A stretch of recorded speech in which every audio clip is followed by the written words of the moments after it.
저희 가족은 남편과 저, 그리고 아들 준호, 이렇게 세 식구가 함께 살았습니다. 서울 외곽의 반지하 원룸이었지만 늘 꿈이 가득했고 소박한 행복이 자리하고 있었습니다.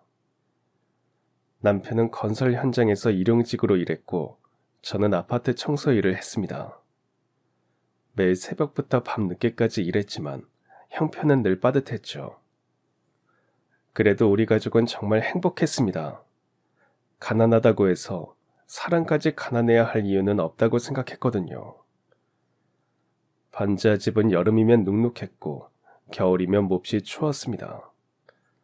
보일러 요금이 아까워서 겨울 내내 두툼한 옷을 껴입고 지내야 했습니다. 하지만 우리 가족은 집은 가난해도 마음은 부자였습니다. 세 식구가 둘러앉아 함께 저녁을 먹을 때만큼은 제가 매일 청소하러 가는 고급 아파트보다도 훨씬 더 따뜻하게 느껴졌습니다. 남편은 매일 새벽 5시에 일어나 건설 현장에서 일했습니다. 비가 오나 눈이 오나 건설 현장에 하는 일은 하루도 쉬지 않고 일했어요. 일이 끝나고 돌아온 남편의 손톱 사이마다 시멘트 가루가 잔뜩 끼어 있는 걸 볼 때면 마음이 아팠습니다. 그런 남편의 고생을 덜어주기 위해서 저도 이른 아침이면 집을 나서 아파트 단지를 돌며 청소를 했습니다. 계단을 오르내리며 걸레질을 하다 보면 무릎이 쑤셨지만 꼭 참았습니다. 우리 가족을 위해서라면 못할 일이 없었으니까요. 적당히 쉬어가면서 해요. 그러다 몸 축나면 어쩌려고 그래요. 괜찮아요. 아직 건강한데 뭘. 열심히 일해야 우리 준호 고생 안 시키죠. 맞아. 나도 우리 준호 생각만 하면 힘이 나. 우리 준호는 꼭 멋진 양복 입고 좋은 사무실에서 일했으면 좋겠어. 우리 아들 준호는 정말 착한 아이였습니다. 어릴 때부터 단 한 번도 부모 속을 썩인 적이 없었어요. 유치원 시절부터 남다른 면이 있었죠. 다른 아이들이 장난감을 사달라고 때를 쓸 때도 준호는 그런 적이 한 번도 없었습니다. 엄마, 저는 집에 있는 장난감으로도 충분해요. 그런 말을 들을 때면 기특하기도 했지만 한편으론 마음이 짠했어요. 아이가 너무 일찍 철이 든 건 아닐까 싶어서요. 초등학교에 입학하고 나서도 준호는 뭔가를 사달라고 조른 적이 없었습니다. 준호야, 새학기니까 새 가방 하나 사줄까? 괜찮아요, 엄마. 이 가방 아직 멀쩡해요. 준호는 한 번도 뭘 사달라고 조르거나 불평한 적이 없었습니다. 다른 아이들이 학원을 다니고 과외를 받을 때도 준호는 혼자 동네 도서관에 가서 공부했습니다. 도서관이 문을 닫을 때까지 거기서 숙제를 하고 책을 읽곤 했죠. 없는 형편이었지만 그래도 친구들과 함께 학원을 가고 싶어 할까 싶어 물어봤습니다. 준호야, 준호도 다른 친구들처럼 학원에 가고 싶지 않아? 아니요, 엄마 괜찮아요. 제가 가는 도서관에 좋은 책이 정말 많아요. 그거 다 읽으려면 학원 갈 시간이 없어요. 그래도 친구들이랑 같이 학원 다니면 같이 놀 수도 있고 좋지 않겠어? 엄마, 저는 도서관에 있는 책 친구들이 훨씬 좋아요. 게다가 다 공짜라고요. 그런 말을 들을 때마다 아이가 대견하면서도 참 마음이 아팠습니다. 우리 형편이 넉넉했다면 아이가 이렇게 일찍 철들지는 않았을 텐데요. 중학교에 올라가서도 준호는 변함없었습니다. 도시락 반찬이 부족해 김치만 싸줘도 한 번도 불평하지 않았어요. 어느 날 학교에서 돌아온 준호가 말했습니다. 엄마, 오늘 친구들이 도시락 반찬 자랑을 했어요. 그래? 뭐라고 했는데? 저는 엄마가 담그신 김치가 세상에서 제일 맛있다고 했어요. 그 말을 들었을 땐 가슴이 저려왔습니다. 우리 사정 때문에 아이가 너무 일찍 어른이 된 것 같아서요. 그렇게 남들보다 일찍 철이 들었던 준호는 고등학교에 올라가자마자 아르바이트를 시작했습니다. 처음 아르바이트를 하겠다고 했을 때는 걱정이 앞섰어요. 대학에 가려면 공부에 집중하는 게 좋지 않겠어? 괜찮아요, 엄마. 주말에만 할 거예요. 그래도 공부할 시간 뺏기는 거잖아. 엄마, 제가 사고 싶은 게 있어서 그래요. 그건 꼭 제가 벌어서 사고 싶어요. 사고 싶은 게 있으면 사달라고 조르는 게 아니라 직접 돈을 벌어서 사겠다는 아들을 보며 할 말이 없었습니다. 그게 뭐든 엄마가 사줄 테니 공부나 하라고 말하고 싶었지만 그럴 수도 없었습니다. 그럴 형편이 못 됐거든요. 어쩌면 아르바이트를 하는 준호를 보며 용돈을 안 줘도 되겠구나 안심했는지도 모르겠습니다. 그렇게 한 달이 지나고 엄마가 그렇게 못된 생각을 하고 있는 줄도 모르고 준호는 아르바이트비를 받았다며 치킨과 남편과 제 신발을 사가지고 왔습니다. 엄마 아빠 오늘은 이 아들이 쏩니다. 아이고 네가 힘들게 번 돈인데 사고 싶은 게 있었다면서. 제가 사고 싶은 게 이거였어요. 엄마 아빠 신발이 너무 낡아서 볼 때마다 속상하더라고요. 좋은 신발이 좋은 곳으로 데려가 준다니까 이거 신고 좋은 곳만 가요 우리. 아르바이트비가 얼마나 한다고 이걸 사. 네 용돈이나 하지. 이거 사고도 용돈 쓸 만큼 남았어요. 그래서 짜잔! 오늘 치킨도 제가 쏩니다. 양손에 치킨을 들고 환하게 웃는 아들을 보며 남편과 저는 마음이 아프면서도 아들이 기특해 눈물이 날 뻔했습니다. 그리고 속 한 번 썩이지 않고 잘 자라준 준호가 늘 고맙고 감사했죠. 어쩌면 저렇게 착한 아이가 우리한테 왔을까요? 우리가 복이 많은 거지. 준호 보면 정말 기특해요. 우리 걱정도 안 시키고.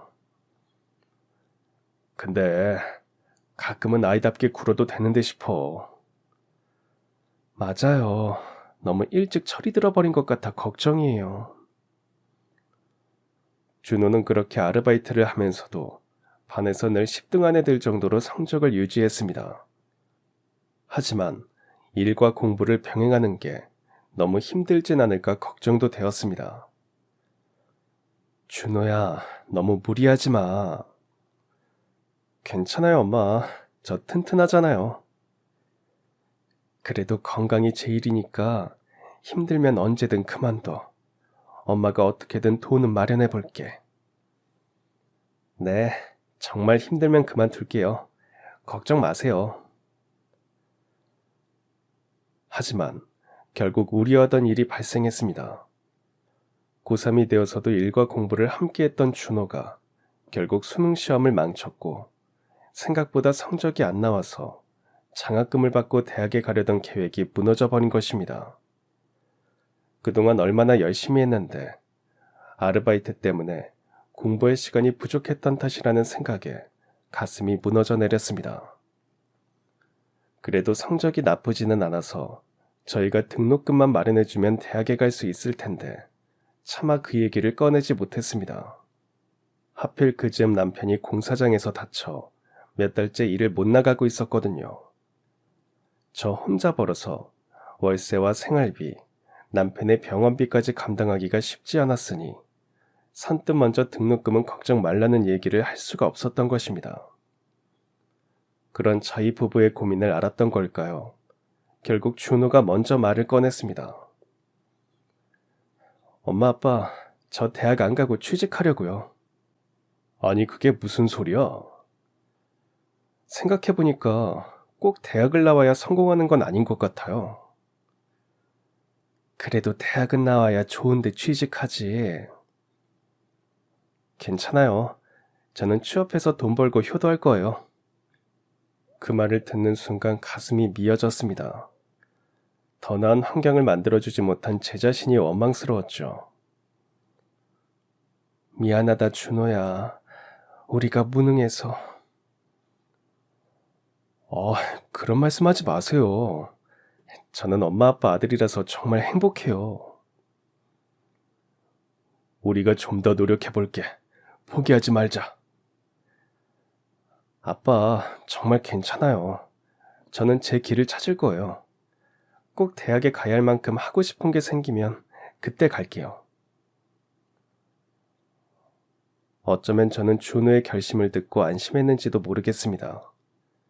준호까지 돈을 벌면 그나마 집안 형편이 나아질 수도 있다는 희망이 생겼거든요. 그때 그러지 말았어야 했는데 저는 엄마 자격도 없는 사람이었습니다.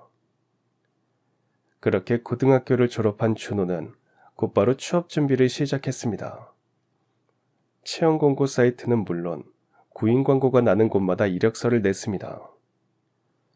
면접용 정장 한 벌조차 없던 준호는 면접용 옷을 마련하기 위해 새벽에도 일했습니다. 그렇게 취업을 위해 열심히 준비했지만 현실은 고졸 청년에게 참 냉정했습니다. 번번이 서류에서 떨어지고 간신히 면접 기회를 얻어도 최종에서 고배를 마셨습니다. 첫 면접에서 탈락하고 돌아온 날, 준호는 무거운 표정으로 말했습니다. 엄마, 저 떨어졌어요. 괜찮아, 처음이니까 다음엔 잘 될 거야. 면접은 잘 본 것 같았는데 뭔가 실수했나 봐요. 그 회사랑 인연이 없었던 거겠지. 다음 기회가 있을 거야. 네, 다른 데도 지원했으니까 곧 취직할 수 있을 거예요. 말은 씩씩하게 했지만 시간이 지날수록 준호는 점점 자신감을 잃어갔습니다. 두 번째, 세 번째 면접에서도 결과는 같았고 표정이 어두워지고 말수도 줄어갔습니다. 왜 안 좋은 일은 연달아 오는 건지 설상가상으로 남편의 일도 끊기기 시작했습니다. 경기가 나빠지면서 건설 현장의 일거리가 또 끊겼고 며칠째 집에만 머무는 날이 계속됐습니다. 아휴, 이번 주도 일이 없대. 그래도 다음 주엔 들어오겠죠? 글쎄, 현장 소장도 확답을 못하겠다고 하더라고. 그럼 다른 현장 알아보는 건 어때요? 알아봤는데 다 똑같대. 아휴, 요즘 통 일이 없다고들 하네. 저희의 생활은 갈수록 더 팍팍해졌습니다.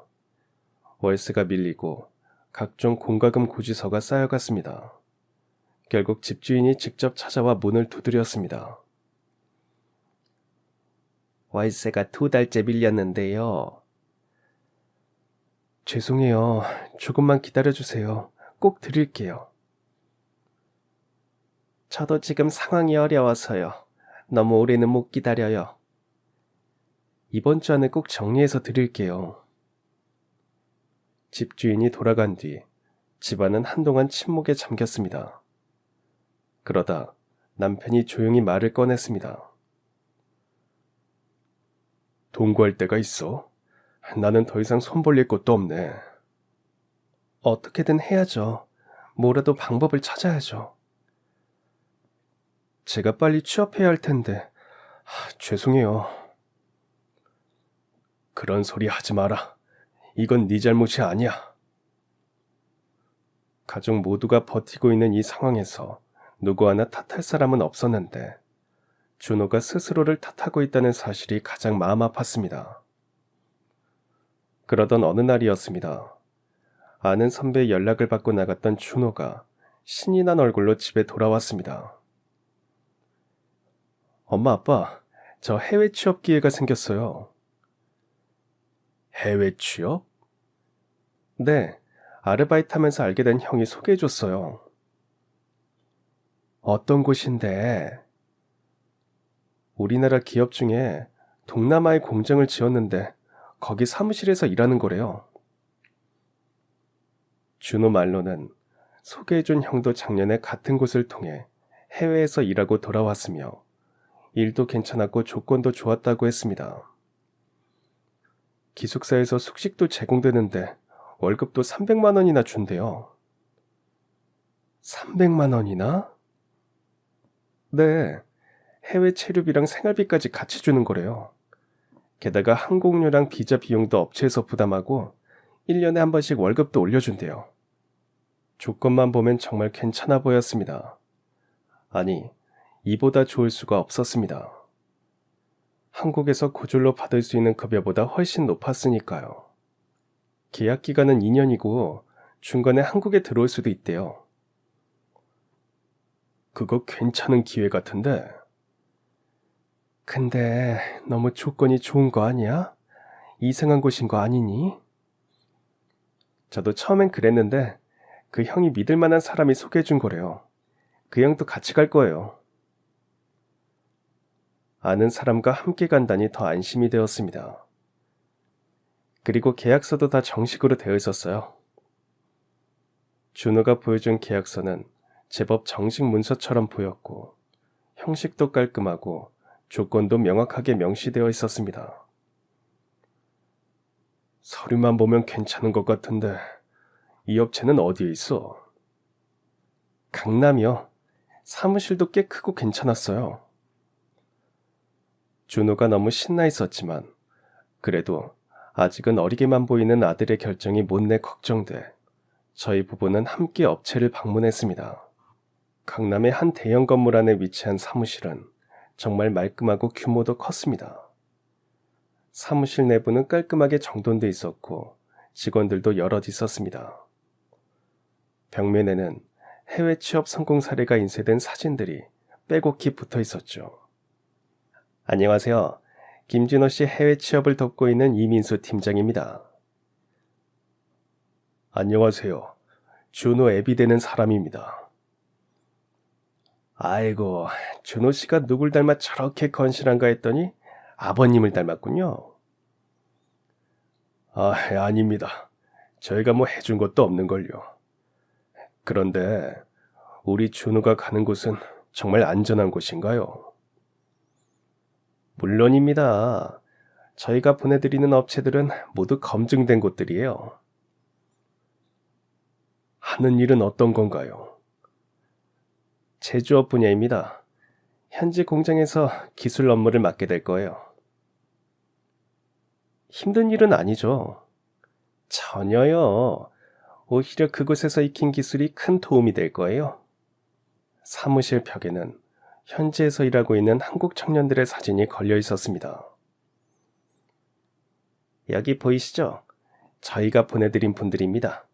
모두 만족하며 일하고 계세요. 연락은 자주 할 수 있나요? 그럼요. 현지 한국인 담당자도 상주해 있고 인터넷도 잘 됩니다. 혹시 문제가 생기면 어떻게 되죠? 그런 경우는 거의 없지만 만약 생긴다면 저희가 책임지고 해결해 드립니다. 담당자의 설명을 들으면서 조금씩 안심이 되었습니다. 그럼 언제 출국해야 하나요? 서류만 준비되면 다음 주에도 가능합니다. 너무 급한 거 아니에요? 현지에서 인력을 긴급히 필요로 해서요. 빨리 출국하실수록 더 좋은 조건으로 일하실 수 있어요. 준호는 당장 가겠다고 했지만 저와 남편은 그래도 아들을 먼 타국으로 보내야 하는데 바로 결정하기가 어려워 상의할 시간을 달라고 했어요. 물론이죠. 하지만 조금 빨리 결정을 내려주세요. 현지에서 급하다고 해서요. 너무 오래 고민하시면 저희도 다른 사람에게 기회를 드릴 수밖에 없거든요. 저희는 그 길로 곧장 집으로 돌아와 가족 회의를 했습니다. 사무실도 번듯하고 담당자도 친절하더라. 그런데 뭔가 너무 서두르는 것 같아서 걱정돼요. 현재 사업을 확장하느라 인력이 많이 필요해서 그런 거라잖아요. 엄마, 저는 정말 가고 싶어요. 그래도 혼자 외국에 가는 거잖아. 엄마, 저도 이제 성인이에요. 혼자서도 잘할 수 있어요. 아들이 이렇게까지 하고 싶다는데 보내주자. 그래도 불안해요. 엄마, 여기 있어봤자 취업도 안 되고 집안만 더 힘들게 할 거예요. 그런 말 하지 마. 너 때문에 힘들었던 적 한 번도 없었어. 제발 보내주세요. 정말 열심히 일해서 돈 벌어 올게요. 결국 저희는 준호를 보내기로 했습니다. 계약서에 서명하고 출국 준비에 들어갔습니다. 필요한 서류는 모두 업체에서 준비해 주었습니다. 여권이랑 비자는 저희가 모두 준비하니까 거기서 체류하는 동안 쓸 개인 물품만 준비하시면 됩니다. 감사합니다. 현지에 도착하시면 바로 숙소로 안내해 드릴 예정입니다. 숙소는 어떤 곳인가요? 깨끗하고 편한 곳이에요. 사진도 보여드릴게요. 사진을 보니 깔끔한 기숙사 같은 곳이었습니다. 다른 한국 사람들도 같이 지내요? 네, 한국 청년들도 많이 있어요. 외롭지 않으실 거예요. 출국을 준비하는 동안 준호는 무척 설레어하며 기대에 부풀어 있었습니다. 그동안 취업 실패로 마음에 부담감이 컸었던 것 같아 좋아하는 모습을 보는 것도 마음이 아팠습니다. 엄마, 이제 진짜 돈 벌어서 엄마 아빠 용돈도 드리고 맛있는 것도 사드릴게요. 아휴, 그런 생각하지 말고 몸 건강이 제일이야. 항상 조심하고. 2년만 참고 기다려주세요. 나중에 돌아와서 우리 새 집으로 이사 가요. 그래, 우리가 건강하게 잘 기다리고 있을게.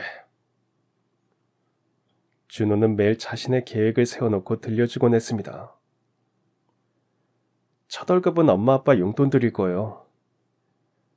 우리 걱정은 하지 말고 너 먼저 잘 챙겨. 먹고 싶은 것도 사 먹고. 두 번째 달부터는 저축해서 집 보증금 모을 거예요. 무리하지 말고 천천히 해도 돼. 아니에요. 정말 그럴 거예요. 기대하세요. 제가 엄마 아빠 호강시켜 드릴 테니.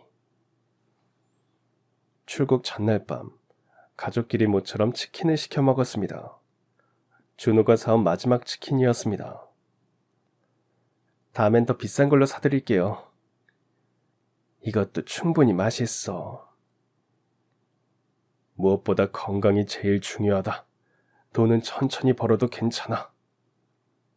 네, 알겠어요. 그날 밤 잠이 오지 않아 저는 조용히 준호 방으로 갔습니다.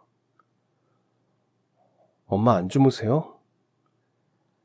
그러게, 우리 아들 멀리 보내려니 걱정이 돼서 잠이 안 오네. 아이, 뭘 걱정하세요. 엄마 아들 못 믿어요? 저 김준호입니다. 알지. 이미숙이 아들 김준호. 우리 준호는 뭘 해도 잘할 수 있지. 그럼요. 저만 믿으세요. 제가 우리 김씨 집안 우뚝 세워보겠습니다. 좋은 옷, 좋은 음식도 못해 먹였는데도 알아서 잘 큰 아들이 언제 저렇게 컸나 싶어 눈물이 날 것 같아 아들을 꼭 안아주었습니다. 다음날 아침, 우리는 공항으로 향했습니다. 떠나는 사람은 준호뿐이었습니다. 같이 가기로 했던 형은 일이 생겨서 다음 달에 들어간다고 하더군요.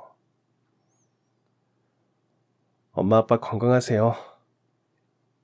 그래, 너도 몸 조심하고. 돈 많이 벌어서 돌아올게요. 돈은 나중 문제고 몸 건강하게만 다녀와. 걱정 마세요. 자주 연락드릴게요. 태어나서 처음으로 저희 부부와 떨어져 살게 된 준호였습니다. 그것도 언제든 갈 수 있는 국내가 아니라 해외로요. 아무리 좋은 자리라지만 부모 잘못 만나 해외로 돈을 벌러 떠나는 모습이 마냥 좋을 수만은 없었습니다. 출국장으로 떠나는 준호의 뒷모습을 보는데 눈물이 났습니다. 우리 아들 잘 지내겠지? 그럼요. 워낙 착한 애니까 다들 예뻐해 줄 거예요. 하지만 마음 한구석은 계속 불안했어요. 그리고 결국 그 불안은 현실이 되었습니다. 해외 공항에 도착했다고 통화한 이후 준호와의 연락은 또 끊긴 것입니다.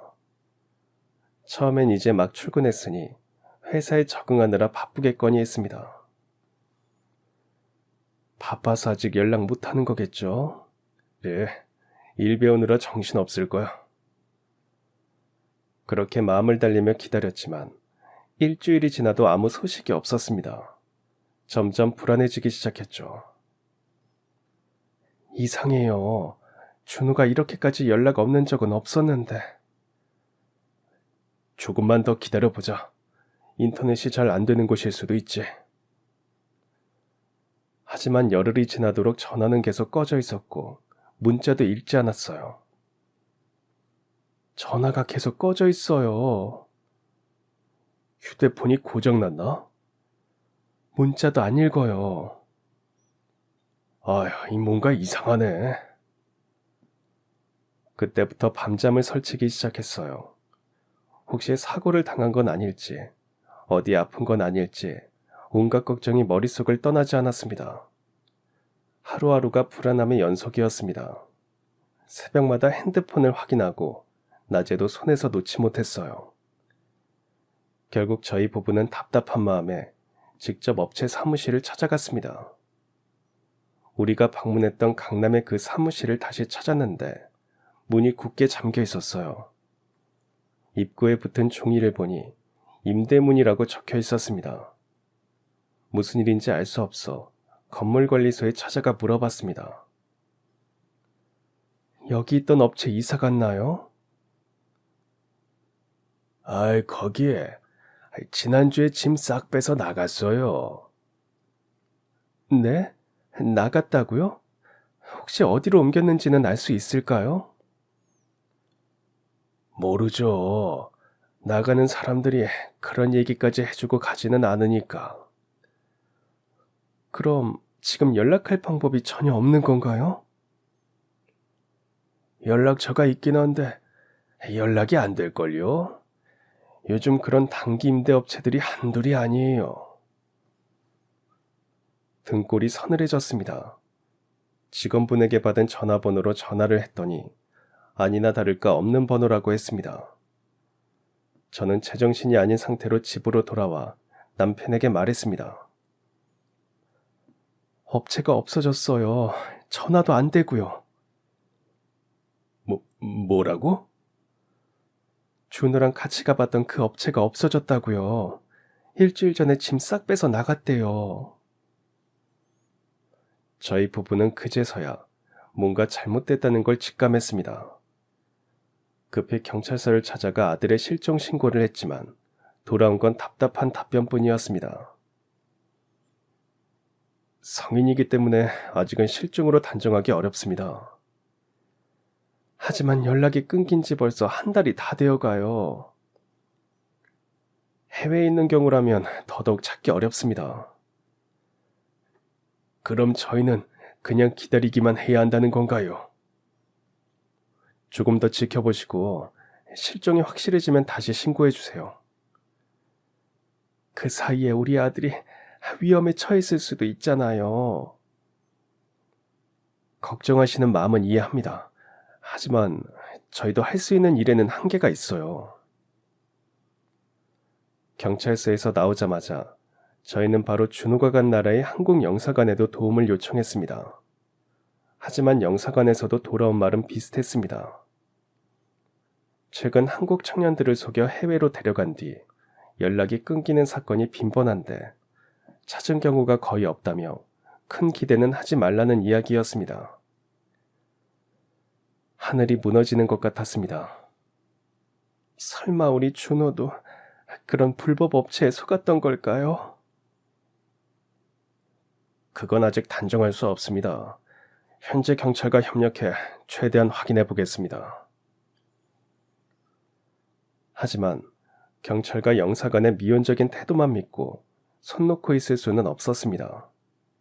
저희는 곧바로 현지 교민 커뮤니티에 글을 올려 도움을 요청했습니다. 몇몇 교민분들이 댓글로 위로를 건네며 힘내라고 응원해 주셨고 사진이 있다면 공유해 달라며 주변에 알아보겠다고 해주신 분들도 있었습니다. 요즘 이런 불법 업체가 워낙 많다며 정부의 강력한 단속이 필요하다는 의견도 있었지만 안타깝게도 준호의 행방에 대한 결정적인 단서는 나오지 않았습니다. 결국 저희는 기다리기만 해서는 아무 일도 해결되지 않을 거라는 생각에 준호가 떠난 나라로 직접 가보기로 했습니다. 간신히 비행기 티켓을 구해 도착한 그 나라는 낯설고 막막했습니다. 도착하자마자 항공 영사관을 찾아가고 현지 경찰을 만나고 준호가 알려줬던 회사 주소에도 직접 가보았습니다. 하지만 그곳에는 아무것도 없었습니다. 간판 하나, 흔적 하나 남아있지 않았습니다. 현재 경찰은 준호가 국제적인 취업사기 조직에 속았을 가능성이 높다고 말했습니다. 그런 조직들이 이 나라에 특히 많은데 계속 위치를 옮겨 다니기 때문에 추적이 어렵다고도 했습니다. 듣는 이야기마다 절망적이었습니다. 하지만 저희는 포기할 수 없었습니다. 어떻게 부모가 자식을 포기할 수 있었겠어요. 하루 종일 발이 부르트도록 돌아다니며 사람들을 만나며 준호를 수소문했습니다. 없는 살림에 결국 현지 탐정까지 고용해 전문적인 조사를 의뢰했습니다. 하루에 $1,000나 되는 비용. 저희에겐 너무도 큰 돈이었지만 돈 때문에 준호를 포기할 수는 없었습니다. 이미 그 돈 때문에 아들이 실종된 거나 다름없었으니까요. 탐정은 처음엔 곧 단서가 나올 겁니다라고 장담했지만 며칠이 지나도 아무런 진전이 없었습니다. 오히려 조직이 워낙 교묘하게 움직여 추적이 어렵다는 이야기만 반복됐습니다. 그러는 사이 한국에서 가져온 돈도 바닥이 났고 현지에서 더 머무를 방법이 없어진 저희는 결국 무거운 마음으로 한국으로 돌아올 수밖에 없었습니다. 아들을 두고 돌아오는 비행기 안에서 저희는 한마디도 하지 못했습니다. 말을 꺼내는 순간 울음이 터질 것 같아서 서로의 손만 꼭 잡고 있었습니다. 한국에 도착하자마자 저희 부부는 쉬지 않고 일하기 시작했습니다. 가릴 것 없이 닥치는 대로 일하며 돈을 모았죠. 일을 하다 보면 자꾸만 후회가 밀려왔습니다. 진작 이렇게 벌었더라면 준호를 대학에 보낼 수 있었을 텐데. 그랬다면 굳이 돈 벌겠다고 위험한 해외 일자리를 택하지 않았을 텐데. 그랬다면 지금쯤 준호가 우리 옆에 있었을 텐데. 수없이 자책하며 돈을 모아 비행기 값과 체류비가 마련될 때마다 준호를 찾아 해외로 향했습니다. 1년에 한두 번, 많게는 서너 번까지 그렇게 몇 해를 반복했습니다. 처음 몇 년 동안은 매일같이 준호에게서 연락이 올 거라 믿었습니다. 휴대폰은 손에서 놓지 않았고 벨소리만 울려도 심장이 벌렁거렸습니다. 혹시 준호일까 싶어 떨리는 손으로 화면을 확인했다가 아닌 걸 알고 실망하는 날들이 이어졌습니다. 준호의 물건은 아무것도 손대지 않았습니다. 옷도, 책상 위 물건들도 준호가 떠난 그날의 모습 그대로 두었습니다. 가끔 해외 교민이나 여행자들로부터 연락이 와서 혹시 이 사람이 아니냐며 사진을 보내주시면 가슴이 두근거렸지만 매번 다른 사람이었습니다. 그렇게 희망과 절망이 몇 번 반복되면서 저희 부부는 점점 지쳐갔습니다. 오랜 스트레스와 걱정으로 건강도 나빠졌죠. 잠을 제대로 못 자고 밥도 제대로 못 먹었거든요. 어느 날 길에서 쓰러진 적이 있었는데 병원에서 스트레스성 실신이라고 하더군요.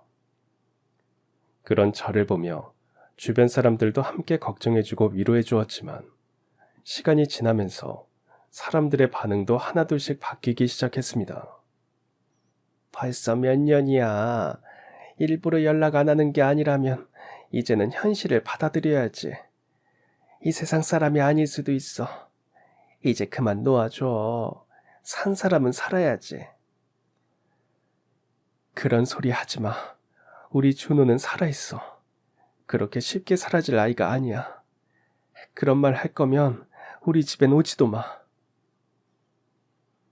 하지만 저를 가장 힘들게 했던 건 남편과의 갈등이었습니다. 준호를 잃어버린 후 우리 부부는 사는 게 아니었거든요. 여보, 준호 엄마, 우리 이제 그만하자. 현실을 받아들이자. 우리도 우리 삶을 살아야지. 준호도 그걸 바랄 거야. 우리 삶이라니요. 그게 뭔데요? 준호 없는 삶이 무슨 의미가 있죠? 이렇게 연락 한 번 없는 걸 보면 살아있을 가능성이 얼마나 되겠어. 그런 말 하지 말랬잖아요. 이젠 현실을 좀 봐야지. 우리도 나이가 들어가잖아.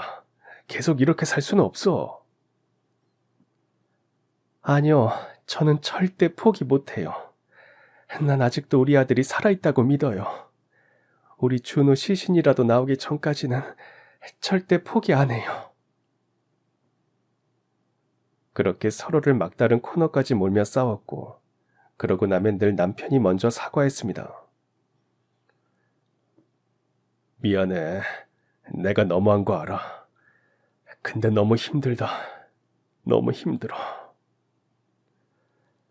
알아요. 당신도 지치고 힘든 거 다 알아요. 하지만 그렇다고 포기할 순 없잖아요. 우리 준호잖아요. 우리 아들이잖아요. 그렇게 돈 모아서 준호 찾으러 갔다가 실망하고 돌아와서 싸우고, 돈 모아서 준호 찾으러 갔다가 실망하고 돌아와서 싸우고, 그런 날들을 반복하며 10년을 보내던 어느 날, 그날도 준호 찾기에 실패하고 집으로 돌아온 날이었습니다. 이제 정말 그만하자. 벌써 10년이야. 포기하고 싶으면 당신이나 포기해요. 나는 혼자서라도 찾을 거예요. 그만해. 이건 미친 짓이야. 맞아요. 난 미쳤어요. 돈 없어서 아들 잡아먹은 엄마가 제정신인 게 더 이상한 거죠. 이거 봐. 당신도 준호가 이미 이 세상 사람 아니라고 생각하잖아. 남편의 말에 저는 그 자리에 주저앉아 엉엉 울고 말았습니다. 입으로는 늘 포기할 수 없다고 외쳐왔지만 사실 저도 마음 한구석에서는 알고 있었던 겁니다. 준호가 더 이상 우리 곁에 돌아올 수 없을지도 모른다는 걸요. 우리 준호 좋은 곳으로 갈 수 있도록 장례라도 치러주자. 안 돼요. 절대 그럴 수 없어요. 며칠 동안 저희는 똑같은 말을 반복했습니다. 장례를 치르자. 안 된다. 이제 놓아주자. 그럴 수 없다. 끝도 없는 도돌이표 같은 대화였죠. 그러던 어느 날, 저는 결국 남편의 설득에 마음을 정리하기로 했습니다. 결국 준호를 포기한 겁니다. 정말 이게 최선일까요? 이제 그만하자. 알겠어요. 하지만 여전히 정말 힘들어요. 나도 마찬가지야. 나도 똑같이 아파. 마음은 찢어질 듯 했지만 이제는 받아들여야 할 때라고 생각했습니다. 결정은 내렸지만 가슴 한쪽이 텅 빈 듯 너무 아파 하루 종일 침대에 누워 있었습니다. 정말 이렇게 끝나는 걸까? 혼자 눈물을 삼키며 멍하니 천장을 바라보고 있던 그때 거실에서 TV를 보던 남편이 다급하게 저를 불렀습니다. 여보, 빨리 나와봐. TV 좀 봐봐. 무슨 일인가 싶어 허겁지겁 거실로 나가보니 뉴스가 나오고 있었습니다.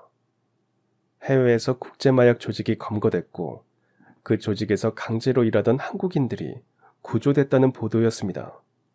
그리고 구조된 사람들의 사진이 차례로 나오고 있는 TV로 시선을 돌렸습니다. 그런데 그 중에 우리 준호 사진이 있었습니다. 10년 만에 마주한 준호의 얼굴은 너무 마르고 지쳐 예전의 모습을 알아보기가 힘들 정도였지만 저희 부부는 단번에 알아봤습니다. 그건 분명히 우리 아들 준호였습니다. 우리 준호가 살아있었습니다. 정말 우리 준호야? 그래, 맞아. 우리 준호야. 분명히 우리 아들이었습니다. 남편과 저는 TV 앞에서 얼싸안고 울었어요. 뉴스에서는 국제적인 마약 조직이 해외 취업을 미끼로 한국 청년들을 납치해 강제 노동에 투입해왔다고 말했고, 구조된 한국인들은 현재 현지 병원에서 치료를 받고 있다고 했습니다. 그런데 뉴스에 나올 정도인데 왜 부모인 저희한테는 연락이 없는 거였는지 의아했습니다. 저희는 곧바로 영사관에 전화를 걸었습니다. 안녕하세요. 방금 TV에서 본 사람, 저희 아들인 것 같아요. 차근차근 말씀해 주세요. 혹시 방금 보도된 마약 조직 뉴스 말씀하시는 건가요? 제가 그 뉴스가 맞다고 하자 직원은 구조된 사람들 중에 아들이 있다는 말씀이시냐며 이름과 인적사항을 알려달라고 했습니다. 준호의 이름과 생년월일, 출국 날짜 등을 말씀드렸고 저희는 조마조마한 마음으로 기다렸습니다. 확인됐습니다. 김준호 씨 맞습니다. 정말요? 정말 우리 준호가 맞아요? 네, 확실히 본인입니다. 정말이죠? 정말 우리 준호 맞는 거죠? 저와 남편은 도저히 믿기지 않아 몇 번이고 다시 확인했고 서로를 꼭 껴안고 그 자리에서 엉엉 울었습니다. 그동안 꾹꾹 눌러왔던 감정이 한꺼번에 터져나왔습니다. 영사관 직원은 뉴스에 나오지 않은 뒷이야기도 자세히 설명해 주었습니다. 준호를 해외로 보낸 업체는 사실 국제마약 조직이 만든 위장업체였고 그 조직은 20대 한국 청년들을 속여 강제로 데려간 뒤 노동 착취와 마약 제조에 이용해왔다고 했습니다.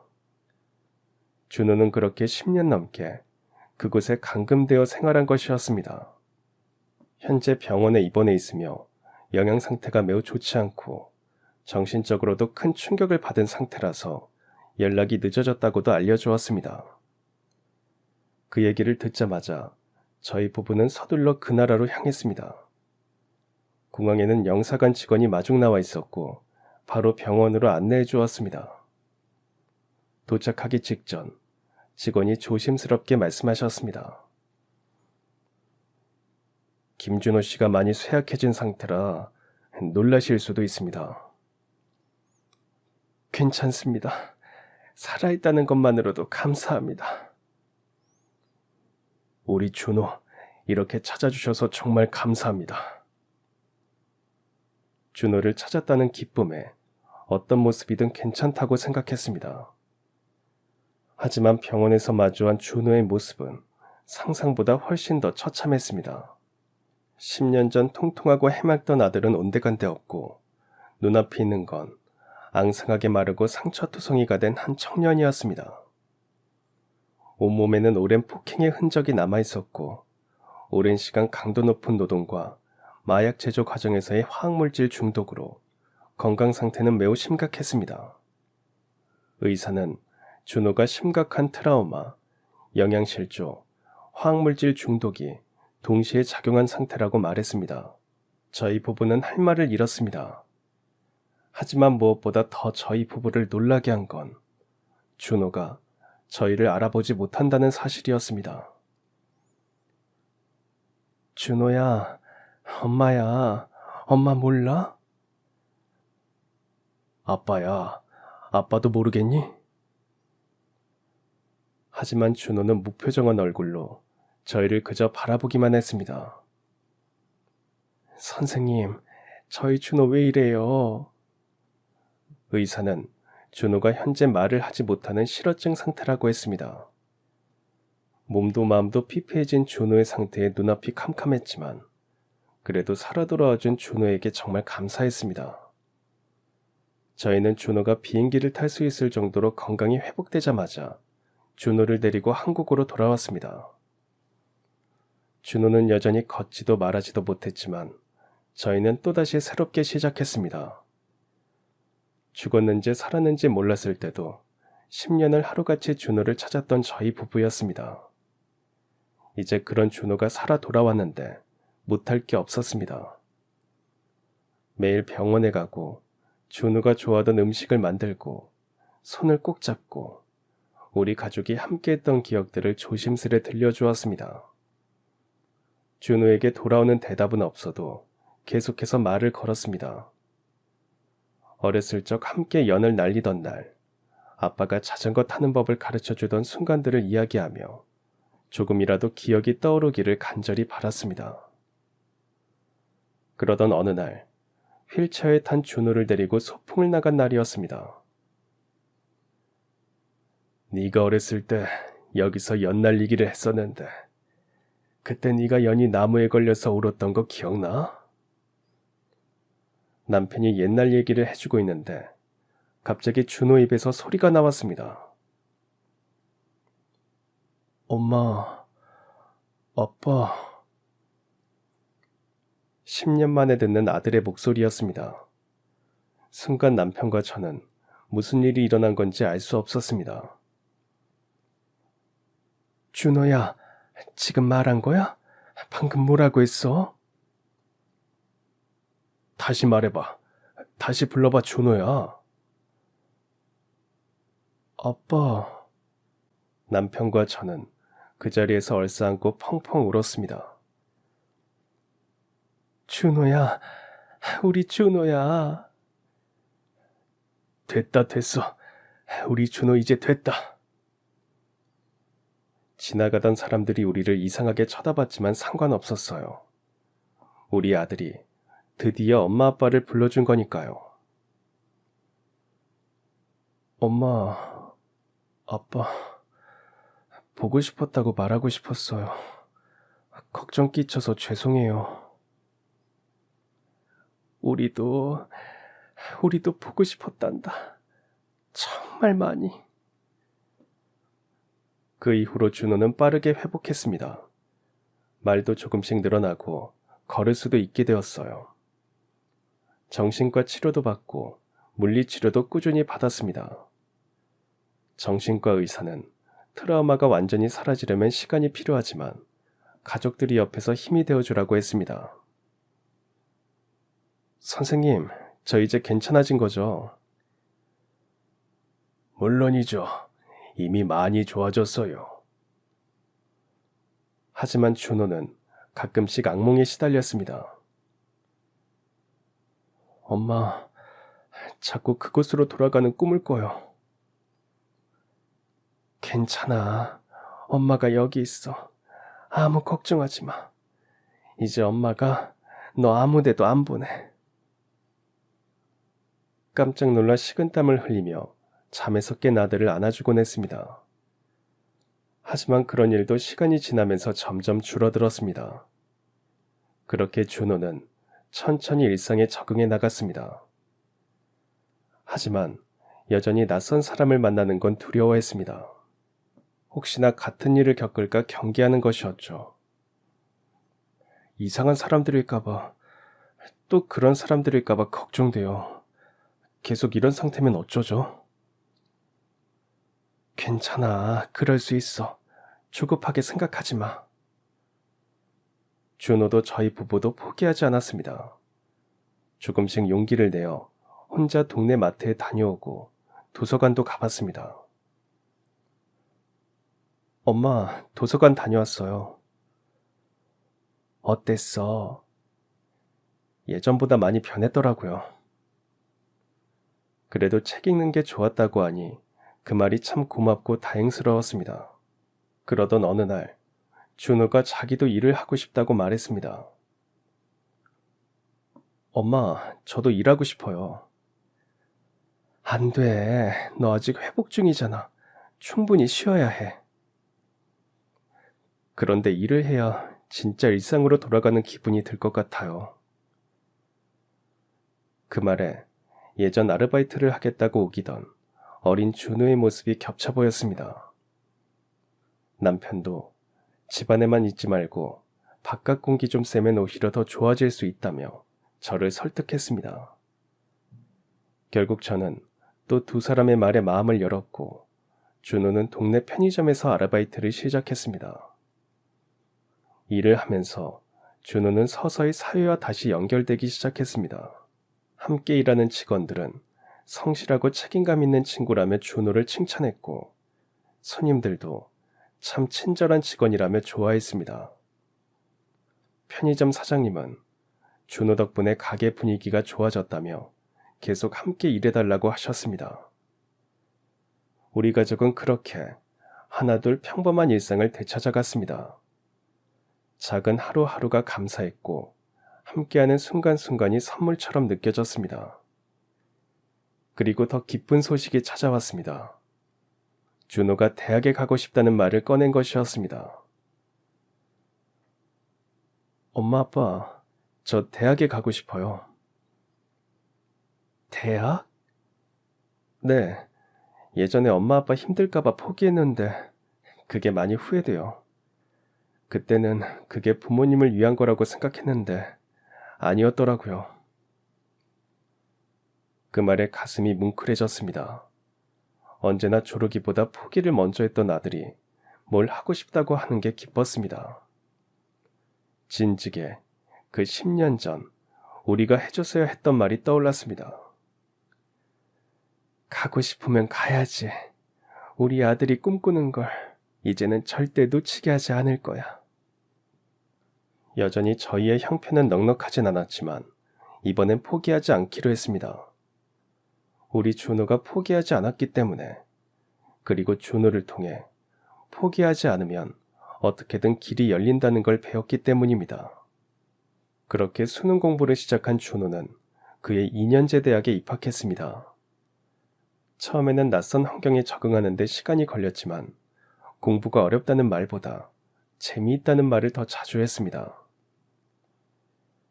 애들보다 나이가 많아서 공부가 힘들긴 한데 그래도 재밌어요. 뭔가 해내고 있다는 느낌이 들어서 좋아요. 그래도 무리하지 마. 네 건강이 제일 중요한 거 알지? 괜찮아요. 이번엔 진짜 제가 하고 싶은 거니까요. 그렇게 대학 생활을 마친 준호는 졸업과 동시에 정규직 취업에 성공했습니다. 엄마, 아빠, 저 취직했어요. 기쁜 얼굴로 뛰어와 취업 소식을 알리던 준호의 모습을 지금도 잊을 수가 없습니다. 10년 만에 돌아온 아들이 이제 어엿한 사회인이 되어 새로운 시작을 알리는 순간이었습니다. 그리고 첫 월급을 받은 날, 준호는 빨간 내복과 신발 상자를 들고 집에 들어왔습니다.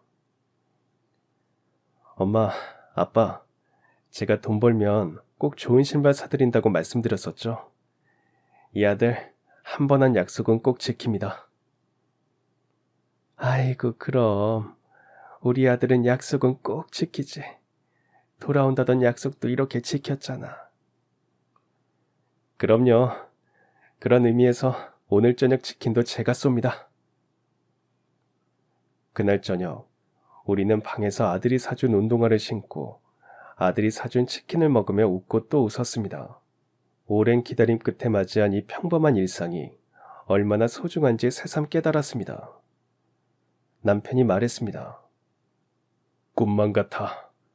우리 가족이 이렇게 다시 모여서 웃는 날이 오다니. 이렇게 평범한 시간이 이렇게 소중한 줄 몰랐어. 10년이라는 긴 시간, 포기하지 않고 기다린 끝에 다시 만난 우리 가족. 말로 다 할 수 없이 감사했습니다. 엄마, 아빠 사랑해요. 우리도 사랑해, 준호야. 정말 많이 사랑한다. 그 일이 있은 후 나중을 위해 행복을 미루지 않기로 한 우리 가족은 할 수 있을 때 해야 한다며 사랑한다는 말을 자주 하게 되었습니다. 너무 당연하다고 생각해서 미뤄뒀던 마음들을 이제는 주저하지 않고 표현하게 된 것입니다. 잃어버린 10년은 되돌릴 수 없지만 그 시간 동안 각자의 자리에서 성장한 우리는 오히려 더 단단해진 모습으로 다시 만날 수 있었습니다. 매일매일 함께하는 시간을 더 소중히 여기며 살아가고 있습니다. 그 과정에서 우리 가족은 더 견고해졌고 서로에 대한 믿음은 더 깊어졌습니다. 준호가 정말 감사하다고 말할 때마다 저희는 우리가 더 고맙다고, 이렇게 함께 있는 게 가장 큰 행복이라고 대답합니다. 매일 아침 눈을 뜰 때마다 준호가 옆에 있다는 것, 함께 밥을 먹고 대화를 나눌 수 있다는 게 기적처럼 느껴집니다. 한때는 당연하다고 여겼던 일상의 모든 순간들이 이제는 선물 같습니다. 10년 만에 다시 만난 우리 아들 준호. 지금 그 아이와 함께하는 이 시간이 제 인생에서 가장 빛나는 순간입니다. 엄마, 아빠, 저를 포기하지 않고 기다려주셔서 감사해요. 제가 속썩혀드린 거 다 갚아드릴 테니까 제 곁에서 오래오래 건강만 하세요. 우리는 네가 건강하고 행복하면 그걸로 만족해. 그러니 걱정하지 말렴. 그리고 깨달았습니다. 포기하지 않고 기다린 시간은 결코 헛되지 않았다는 것을. 사랑하는 사람을 향한 믿음과 희망이 얼마나 큰 힘이 되는지를. 그 믿음이 있었기에 우리는 다시 만나고 다시 웃을 수 있었습니다. 정말 감사합니다. 그럼 지금까지 사연 들어주셔서 감사합니다. 사연이 재밌으셨다면 구독과 좋아요 부탁드려요. 감사합니다. 안녕히 계세요.